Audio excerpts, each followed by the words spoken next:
Eto, napakatindi nito kasi na-interview po yung anak ni Senator Robin Hood Padilla at naitanong kung ano masasabi nito pagka tumakbo ang kanyang ama, mga kababayan, sa pagka-vice-presidente. At eto po yung sagot ni Kylie Padilla. Pakinggan nyo ha. Since this is a father-daughter story, Yes. reaction mo lang, may tatakbo daw si Sen Robin Padilla if sasabihan ni Duterte for Vice President. Your thoughts lang as your daughter. Aalis na ako ng Pilipinas. Why naman? Aray! I have no reaction, but aalis na ako ng Pilipinas. Sabi naman. Are you supporting his political Aalis na career? po ako ng Pilipinas. Grabe. Yun lang po ang comment. Hindi, wala lang. Ano lang naman. I trust in my father's judgment. Yun na lang. Grabe no. Ano yung wala kang tiwala sa tatay mo? Sa bagay, kung ngayon pa nga lang senador, palpak na, paano pa kaya kapag ka naging vice-presidente na? Pero inyo parang ang dating kinakahiya niya yung tatay niya, no? Kasi, alam niyo naman, maraming naging issue si Senator Robin Padilla na kung saan marami siyang mga nasabing puro kapalpakan na ikinagalit ng mga kababayang Pilipino natin, especially yung sinabi niya about sa kabataan. Mga kababayan, isa rin po yan sa ikinagagalit ng mga kababayang Pilipino po natin. Ngayon mga kababayan, ang pinakamatindi dito kapag ka daw tumakbo yung kanyang tatay, aalis na daw ng Pilipinas yung anak ni Senator Robin Padilla. So ibig sabihin, talagang walang tiwala. Ano po, walang tiwala yung anak ni Senator Robin Padilla sa kanyang ama. Ano po, parang nakikita niya na talagang puro kapalpakan lang ang gagawin nito kapag naging vice-presidente na po ito, mga kababayan. Kaya nga alam niyo, sa totoo lang kung speaking of kapalpakan, wala nang mas palpak pa dito sa taong ito na naaresto, mga kababayan, habang kumakain. Alam niyo naman mga kababayan, minsan na rin nating ipinagtanggol ito pong si Norman Mangusing noon. Kasi nga syempre, tayo, humahanga tayo sa mga Marcoses, mga kababayan. And then yung apelyido niya, Marcos, kaya talagang sinuportahan natin ito. Tapos pandemic hero pa, kaya sinuportahan po natin ito nung panahon ng pandemic, mga kababayan. Pinagtanggol-tanggol pa natin yan. Tapos ang ending, ganito lang pala, mga kababayan. Kay makagago rin pala siya babagsak. So ngayon, pakinggan po natin. Sa totoo lang, kahapon pa dapat natin itong tatalakayin, kaso nawala yung internet natin kahapon. Ngayon lang bumalik kanina. So ngayon, ito pag-usapan natin, itong balitang ito. Ano po, kasi sabi po dito, vlogger na si Francis Leo Marcos inaresto habang nag-aalmusal. So ito, i-play po natin. Imbes na pagkain, arrest warrant ang inihain sa vlogger na si Norman Mangusin o Francis Leo Marcos habang siya ay nag-aalmusal sa isang hotel. Nagugat yan sa kasong unjust vexation na isinampa ng kapwa niya vlogger. Nasa frontline na balitang yan si Gio Robles. Patalinghod. Mood pang nag-live sa social media ang vlogger na si Norman Mangusin o mas kilala sa alias na Francis Leo Marcos sa isang Masakla pa dito, nagyayabang-yabang itong si Kulaong, mga kababayan, habang nakalive. Malabo daw siya maaresto, wala naman daw arrest warrant. Kung meron daw, kakausapin daw siya ng kanyang abogado. Pero ang ending, mga kababayan, naaresto po siya sa mismong live po niya. Ano po, eto partida pa, nakalive pa siya habang inaaresto siya. hotel sa Pasay City. Makalipas ang ilang minuto, pinutakte na siya ng basher sa live chat. Naduwag ka na naman, inayupak ka, makukulo ka na, pastihan. Uy, talaga? Maya-maya, may nag-video call habang nag-aalmusal si Mangusin. Oh, bakit? Ba't sabi nang iwanan ka ron? Sino may sabi? Magpapaniwala ka naman doon. Wala naman sinasabi. Si Dong Batalan ata yung tumawag kay Norman Mangusin, mga kababayan eh. Binalaan na agad na may warrant of arrest na itong si FLM, si Norman Mangusing, mga kababayan, ni Dong Batalan. Ngayon, ang problema, hindi nakinig si Norman Mangusing, kaya ang ending, ayun, naaresto. Sabi abogado ko eh. Pero ilang saglit pa, tila nagkatotoo na nga ang sinabi ng tumawag kay Mangusin. Enjoy na sa kanyang salad ang vlogger nang biglang may mga lumapit. Morning, chef. Guard. I-serve lang po namin yung warrant. Okay. Ikaw po ba si Norman Magusin po? Alias Francis Leo Marcos? Ito po. Mga operatiba na pala ng PNP Criminal Investigation and Detection Group ang lumapit kay Mangusin. Nako. Kaya aming ina-arresto sa bisa ng warrant of arrest na issue ng RTC Branch 294. Kanina, nakaposas ng prinesentas sa media si Mangusin na nahaharap sa kasong Alam nyo, ang palaisipan sa akin kahapon, nabayaran kaya yung pagkain na kinain? Nabayaran kaya yung pagkain na kinain? Una iwan si Casper para maghugas ng pinagkainan kasi hindi sila nakabayad. Kasi mga kababayan, biruin nyo, sa dami ng mga tao na nadihado nitong si Norman Mangusing na ito, hindi na rin po nakakapagtaka na kung sakali makalabas man siya, kasi yung kaso naman niya available, mga kababayan, pwede po siyang magpiyansa. So ngayon, ang problema dito, pagkalabas niya, bago makukulong ulit siya, lalabas ulit siya, makukulong ulit siya, baka ang ending niyan, mga kababayan, lahat ng mga kinita niya sa kanyang pang-scam, mauwi lang sa wala. Maipampiyansa lang ng maipampiyansa. Kasi sa totoo lang, mga kababayan, paulit-ulit lang din yung senaryo na kung saan alam niyo naman kung gaano kadami yung kaso na nakasampa laban po sa kanya. Kaya kung makalaya man siya sa pansamantala dahil available nga yung kaso niya, malaki ang chance na makulong ulit siya in the future. Ano po? Anyway, tuloy pa natin. just vexation. Nakaharap ni Mangusin ang nagdemanda sa kanya na kapwa vlogger na si Mark Jason Warnakulahewa o mas kilala bilang Makagago. Mainit ang face-to-face ng dalawa. Buong taon ho yan makukulong. Kasi literal na hindi ko ho tatantanan yan dahil napakaraming taong tinarantado niyan. Okay lang ako, influencer versus influencer, pero sa asawa ko at nanay ko, hindi. Di ba? Normal. Yan. Di ba? Ayos. Totoong ang baho mo tingnan sa personal. Ouch! Ang baho mo, hinayupak ka. Okay, no problem. Haharapin ko yan. Oo, pangit ka kasi. Maging si NAPOLCOM Commissioner Rafael Vicente Calinisan hindi rin nakapagpigil na maglabas ng sama ng loob laban kay Mangusin. Ilang beses daw kasi naging Dito kasi siya tinamaan talaga, mga kababayan, nung inupak-upakan niya. Ito pong si NAPOLCOM Chairman Calinisan, mga kababayan. 'Di ba? Nung inupak-upakan niya, etong si Calinisan, dito talaga siya napagdali ng matindi. Anyway, ulitin natin. Oo, pangit ka kasi. maging si NAPOLCOM Commissioner Rafael Vicente Commissioner pala, sorry.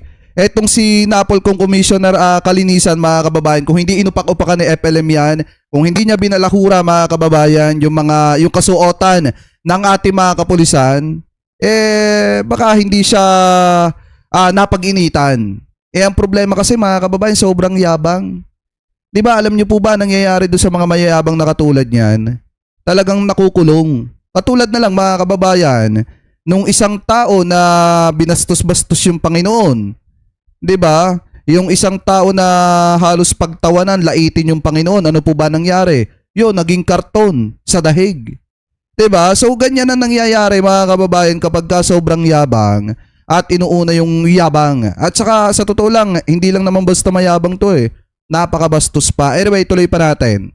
Calinisan hindi rin nakapagpigil na maglabas ng sama ng loob laban kay Mangusin. Ilang beses daw kasi naging paksa si Calinisan ng mga content ni Mangusin sa social media. Meron siyang pinaparatingan na sinasabi niya, letter K daw yung isang taong gobyerno at letter S daw yung isang taong gobyerno. Obviously, may nandito ko na yan. Sabihin mo sa mukha ko. Sabihin mo sa mukha ko ngayon. Ano? Kaya mo sabihin? Anong pangalan ko? Ba't yung masabi? Ikinadismaya umano ni Mangusin ang tila kawalan ng katarungan dahil sa tindi ng kahihiyan na kanyang inabot. Iginigit niya na kahit hindi naman siya ipresenta dyan, mga kababayan, binabatikos na siya ng marami nating kababayang Pilipino. Ano po, kahit hindi naman siya ipresenta dyan, alam ng taong bayan na nakulong siya before. Pinagtanggol pa nga namin yan anong ginawa niyan, mga kababayan, sa amin? Talagang katakot-takot na batikos, katakot-takot na pagbabanta, inabot namin dyan. Nung umalis kami at nagbitaw kami ng pagsuporta dyan, dahil nga yung mga tao na inirereklamo siya, nagrereklamo na sa amin. Yun yung nangyari dyan mga kababayan. Ano po, katakot-takot na pambabatikos ang inabot namin sa mga taga-suporta niyan. Kasi dumating yung time na inuutusan niya yung ibang mga vlogger para tirahin kami. Dumating din yung time mga kababayan na pinagbabantaan pa kami. O ano nangyari sa kanya? Alam nyo, lahat ng yun pinagpasa Diyos ko na lang noon. Pero ano nangyari sa kanya mga kababayan ngayon? Sunod-sunod na kaso yung humahabol sa kanya. Walang matibay na basihan ang mga akusasyon laban sa kanya. Merong dahilan huyo kung bakit ako nakapagsalita ng hindi maganda sa isang general. Ang justification lang, pinahiya niyo ako buong Pilipinas na ganito, grabe. Mas mabigat yung inaso ko sa'yo, hintay mo warrant mo. Sir, sir, bako mo, buti nga sa'yo. Pinabulaanan naman ni Kalinisan na pinepersonal niya si Mangusin. Inihahanda na ang ibang kaso laban sa vlogger gaya sa unauthorized use of police uniform, paggamit ng iba't ibang Yan, ito, falsification of documents. pangalan, passport at mga birth certificate. Dumulog din daw sa CIDG ang ilang OFW na planong kasuhan si Mangusin dahil sa pang-scam. Nagbabalita mula sa Frontline, Gio Robles, News 5. Grabe yung ginawa. At saka mga kababayan, grabe yung ginawa niyan doon sa isa kong friend. Ano po, sa isa kong kaibigan na nasa sa Japan naman yun. Talagang sinaid niya lahat ng pinaghirapan nung kaibigan ko na yon. Yung itinuturing kong ate na yon. Talagang sinaid niya mga kababayan lahat ng pinaghirapan. Pati nga yung mga ipon ng anak, talagang sinaid ng tao na yan. Kaya dapat talaga mabulok yan sa bilangguan. Ano po, talagang sobrang tindi ng pinaggagawa po niyan. Ano po, tama lang na nangyari yun sa kanya. Kasi mga kababayan, kung mapapansin nyo, talagang talagang hindi lang naman kasi isa, dalawa, tatlong tao ay nagrereklamo sa kanya kung hindi napakadami. Lalo na, yung mga nagtiwala talaga dito po sa kanya. Dapat nga kasama pa dyan yung mga co-perpetrators niyan. May mga co-perpetrators pa yan mga kababayan, katulad din na Dong Batalan, nitong sina Casper mga kababayan. Yan yung mga kasama niyan na talagang may isa pa nga daw yung kasama mga kababayan na alagad ng batas na ipinagyayabang-yabang niya. So ngayon, dapat maimbestigahan din yon. Mapalalim pa yung investigation para nang sa ganon, mapapanagot yan. Ano po, kasi sa totoo lang mga kababayan, ng mga panahon na ipinagtatanggol namin yan, talagang talagang antingin pala sa amin ng mga panahon na yon ay kaaway. Kaya nga sa totoo lang, sabi ko nga po sa inyo, sa isang bagay lang talaga ako nagkamali, yun ay ang sinuportahan ko, yan tao na yan noong mga panahon na yon. Kasi syempre bata pa naman ako noong mga panahon na yon mga kababayan at bago pa lamang sa social media. And then I admitted ako sa mga pagkakamali ko nung sinuportahan ko yan. Kaya nga paulit-ulit kong sinasabi noon yan na dyan lang ako nagkamali. Dahil nga, grabe yung trauma na inabot ko dyan, mga kababayan. Sa totoo lang, yung mga pagbabanta, yung mga batikos na inabot ko dyan, mga kababayan, bata pa ako nung mga panahon na yon. Kaya talagang karma na rin. Karma na rin yung, matinding karma na rin yung nangyari sa kanya, na kung saan, mga kababayan, eto. Pero inyo, kala nyo ba makakalabas yan dyan? Oo nga, pagpalagay natin makalaya pero makukulong ulit yan. Sa dami ng mga kaso, nakakaharapin yan. Ano po, kaya nga sa totoo lang yung mga mayayabang nakatulad dito at yung iba pa mga mayayabang dyan, ganito po yung nangyayari.